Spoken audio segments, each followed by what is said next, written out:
everybody, it's Janine over at Slow Happy Vintage, and I apologize again for not putting out some videos, but I've been kind of busy with a sick horse, actually 2 sick horses. They're fine now, and I am back to jewelry. So I haven't been putting out videos, but I have been looking for jewelry. So I have a whole lot of stuff to show you.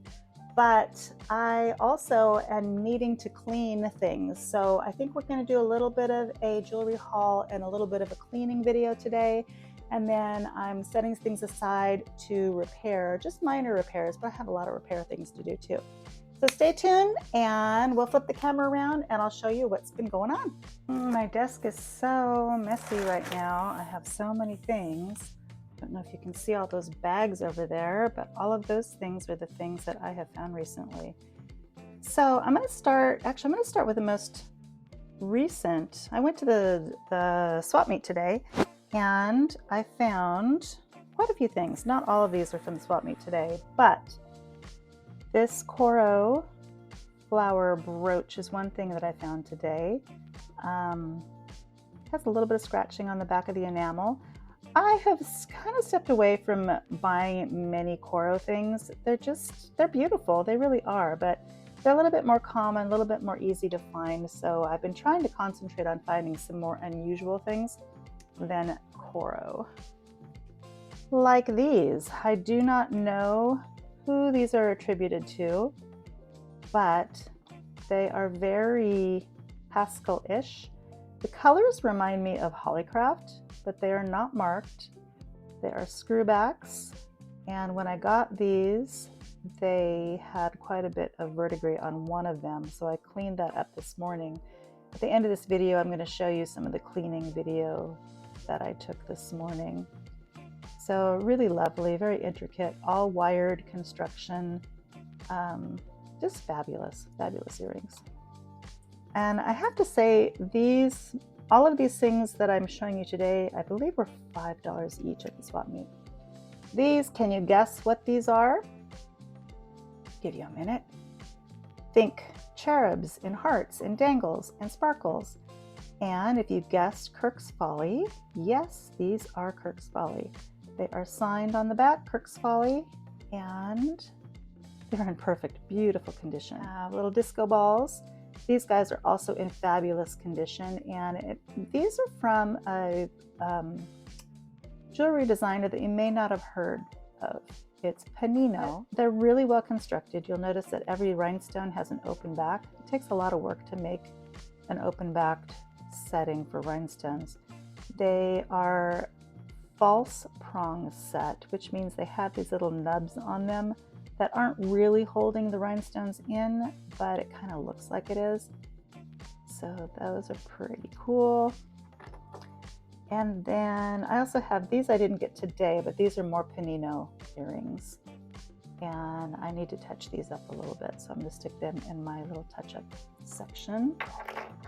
The other things that I found today were some Christian Dior. Always love finding Christian Dior.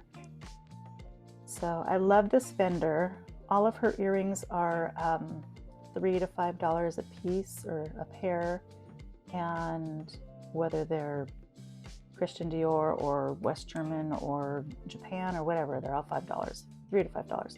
So these are beautiful Christian Dior earrings. Then I always like to visit, she has a bunch of dollar bins too, and I found these little cherry earrings. They're more modern, but they're really cute. And I do need to replace a couple of rhinestones on them, so I'm going to stick them in my repair pile, but they were just $1. Let's see, what else did I find today? Oh, today I'm going to slip some footage of a jewelry bag that I bought. Okay, so this is the bag of junk jewelry that I have not looked through, but I saw one thing in it that I wanted, and it was only $5. I didn't know if it was broken or not, but I pulled this out. And it's not broken. I don't know how old it is. It's actually in really good condition. Probably, what, a revival piece? These look glass. Clasp is just an older spring ring. So, I don't know, what do you think about that? Is it worth my $5? I thought so. There might be something else cool in here, but I haven't even looked at it. It looks like junk to me.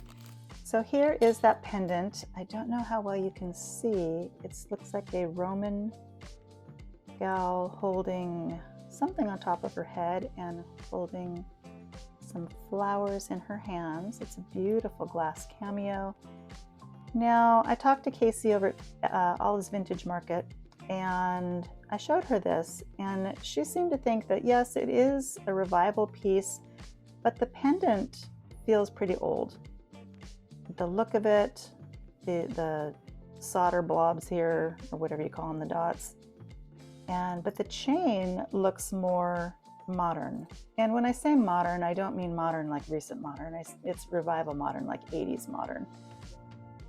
Could be older, might not be. It's got a spring ring, older spring ring. I don't see any markings on it, but it's a very long chain, but I really love that piece. So this is why I bought the $5 bag. I'm thankful that it wasn't broken, but the rest of the stuff in the bag wasn't too bad either. These are some of the things that were in the bag. I put all the junk downstairs. It's gonna either go in the trash or in a craft lot. But there are some nicer, but not really nice. They're not gold or anything, but they're nicer than Walmart quality. Let's just say that. Hoop earrings. This little barrette, I'm actually going to harvest the stones out of. And I'll put that over here. And then we just have some basic chains. I don't think any of these are silver. We're going to go ahead and test a couple of them. This one is one we're going to test. And this little Italian cross we're going to test. And this is Brighton. So that was in a little $5 bag, vintage Brighton. Brighton doesn't seem to sell that well anymore, but some of the older pieces do, so I will be listing that one. We have another cross. This one I can actually see some copper shining through, so I don't think this is anything to be. Okay, I don't know why there's an ear of corn on here. Okay, I'll have to ask somebody what the ear of corn represents. Then this is just a souvenir piece from Maui with a sea turtle and a hibiscus flower, and looks like a island, Maui Island. And then just some miscellaneous chains. It is cleaning day. I have been putting off doing this. I've been gathering a bunch of things that have some verdigris on them, and it's time to clean them up. Pardon my hands, I've been doing a bunch of ranch work and they're a bit of a mess right now. This one has quite a bit of verdigris on it. I don't even know if it's salvageable, but it is a Miriam Haskell piece, so I'm going to soak that. I'm going to try to soak it without getting anything on that rhinestone. So we will just stick it in here for right now and let it soak for a little bit. This is just a little tray of a little cap full of vinegar. Now if you can see, the verdigris has already kind of eaten through this metal. It's kind of an odd, kind of rusty color. So that's the damage that happens with verdigris, like jewelry rust, and it can spread to other pieces of jewelry. So when you get anything that has verdigris on it, you want to make sure to take care of it quickly and to not store it with other pieces of jewelry that it could spread to. Let's see what's going on with this. This just needs to be cleaned. I don't know that it's really got verdigris on it. So I have some cleaning solution right here as well. It's starting to come off. And I do like using toothpicks because you can be pretty firm on the pieces without damaging anything. Sometimes a brush just isn't strong enough. These are sugared. Oh, I think they're West German pieces. Okay, my sonic cleaner just stopped. And I just have a bunch of miscellaneous chains in there, so I'm not too concerned about getting it out really quickly. So I will just keep working on this piece for a little bit.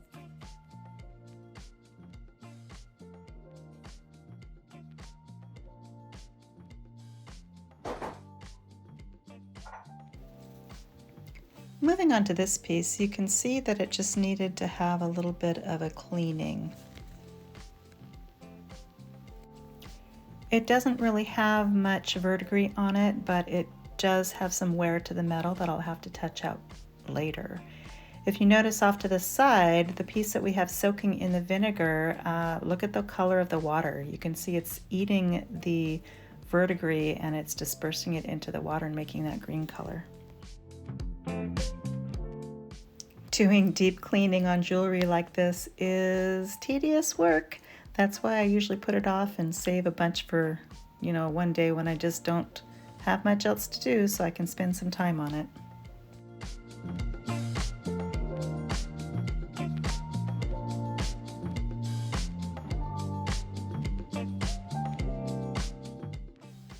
The cleaning solution that I'm using on the toothbrush, I'm kind of rotating between the vinegar solution for anything that has verdigris, and then the other thing that I have off to the side is a little bowl full of water with a product called Shine Bright in it. It's actually what I've used for burnishing metals in a tumbler, but I also use that in my sonic cleaner as well. Works quite well, but you could also use a little bit of Dawn detergent or even some window cleaner to do some cleaning. It's helpful to have a loupe handy while you're cleaning to make sure you get a close-up look at what you're doing to see if there's anything that you've missed. Verdigris can hide in little tiny places, so a loupe is indispensable. This is an older Robert DeMario piece. I almost didn't buy this because when I got it, it was greener than green with verdigris. You can still see a little bit in there. I actually decided that I was going to throw this in the sonic cleaner against my better judgment. I thought it would absolutely destroy the piece, but it was so bad I was willing to take the chance because there was no way that I could get it all off by myself, by hand. So I was pleasantly surprised the pearls didn't disintegrate, none of the polish or none of the finish came off the pearls, and it got most of the verdigris off. So I'm just doing some finishing touches on this. There's a lot of area where the verdigris has eaten through the finish of the metal, so it does look a little bit off. But once again, when you're dealing with these older pieces, sometimes you just have to expect them to have some damage on them. Old things get damaged, and these intricate pieces are really prone to verdigris damage. This designer, as well as the other intricate designs of this time period, the Hattie Carnegies, the Miriam Haskells, the originals by Robert, they are very notorious for having problems with verdigris. So it's really important to check these types of pieces over very carefully before you purchase. Going back to that Hattie Carnegie piece, you can see that the soaking worked really well. It has removed most of the verdigris without even any scrubbing. There is one little area deep inside that I'm having some trouble with, so I'm spending some time really getting in there and removing every little last bit.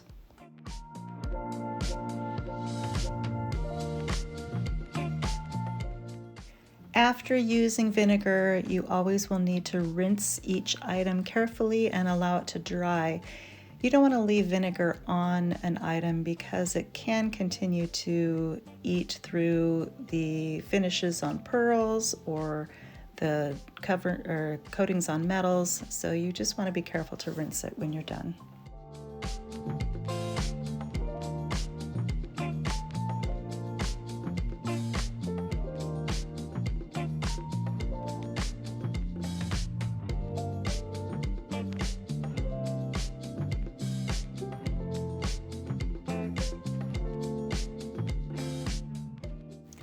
The brush and the toothbrush were just not enough to get this one stubborn piece of verdigris off, so I resorted to unfolding a paper clip and using that as a hard edge to scrape some of that nasty stuff off. I resorted to using the paper clip on that stubborn spot on the Miriam Haskell piece, and it worked quite well.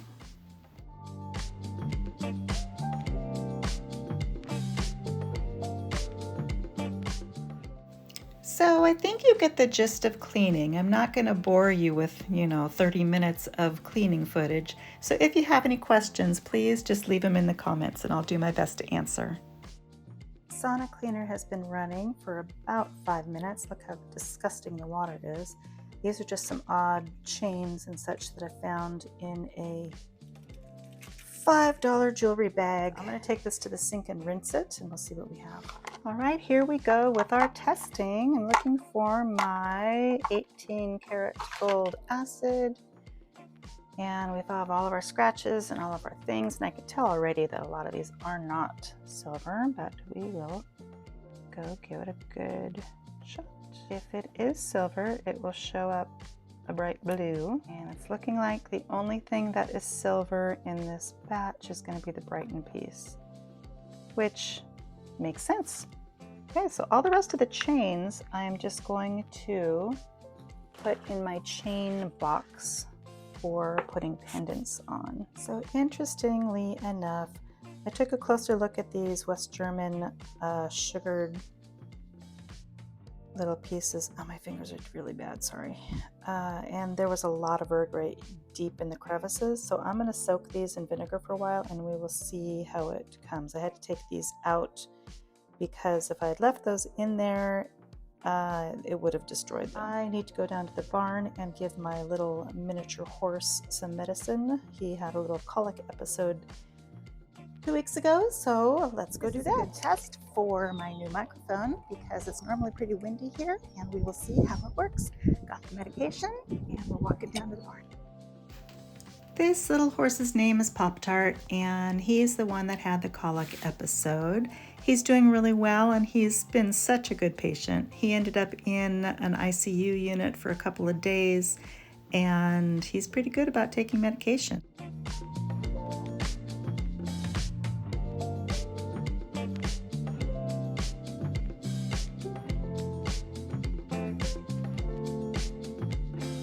All right, that's it for today. I'm going to end this video now. I think it's long enough. I'm going to do another video. Hopefully I'll be more regular with the ones that I'm making. I do have a lot to show you. I haven't found a whole lot of like gold or anything, but I found a lot of really fun costume pieces that I want to share with you. So stay tuned for that. And once again, stay tuned for the repair videos. I really need to get those done. Thank you so much for watching. I really appreciate you tuning in, and I will see you in the next one.